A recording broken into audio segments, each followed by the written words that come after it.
ایک دفعہ کا ذکر ہے کہ ایک خوش لباس اہل زباں ایک کشتی میں سوار ہو گیا۔ ملاح نے کشتی کی رسیاں کھول دیں، چپو پانی میں ڈال کر نہایت دھیمے انداز میں چلانا شروع کیے۔ کشتی رفتہ رفتہ بندرگاہ سے نکل کر سمندری خلیج میں پہنچ گئی۔ ان کی منزل سمندری راستے کے آخر میں ایک جزیرہ نما سرزمین تھی۔ کشتی سست روی سے یوں چل رہی تھی جیسے بھید بری موسیقی کے دوران انسان کا وجدان پرسکون ہو کر بہنے لگتا ہے۔ کچھ دور پہنچے تو لہریں قدرے بلند ہو گئیں اور کشتی ہچکولے لینے لگی، مگر ملاح کے لیے یہ سب عام سی بات تھی۔ وہ بدستور خاموشی سے کشتی چلاتا رہا۔ کشتی پر بڑھتی لہروں کی قوت کے مطابق فضا میں چپوں کی آواز بلند ہو رہی تھی۔ اہل زبان یوں فروکش تھا کہ علم اس کے انداز سے ظاہر ہو رہا تھا۔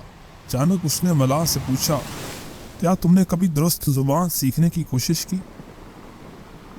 نہ جی، ملاح نے ملاحوں کے عمومی انداز میں جواب دیا۔ تو پھر تمہاری آدھی زندگی بیکار چلی گئی۔ ملاح کو اپنی آدھی زندگی ضائع چلے جانے کا افسوس ہوا۔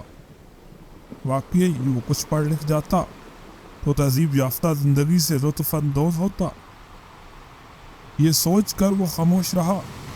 اچانک موسم بدل گیا، ہوائیں تیز ہو گئیں، طوفان کے آثار شروع ہو گئے۔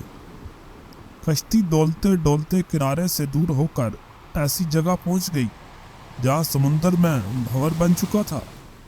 ملاح نے خطرے کو محسوس کر کے اہل زبان سے پوچھا، اے خوبصورت لباس والے، پیاری پیاری گفتگو کرنے والے پڑھے لکھے انسان، یہ بتاؤ کیا تمہیں تیرنا آتا ہے؟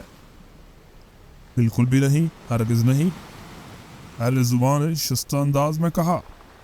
لو پھر، ملاح چیخا، تیری پوری زندگی ضائع چلی گئی، کشتی بھنور کی جانب جا رہی ہے۔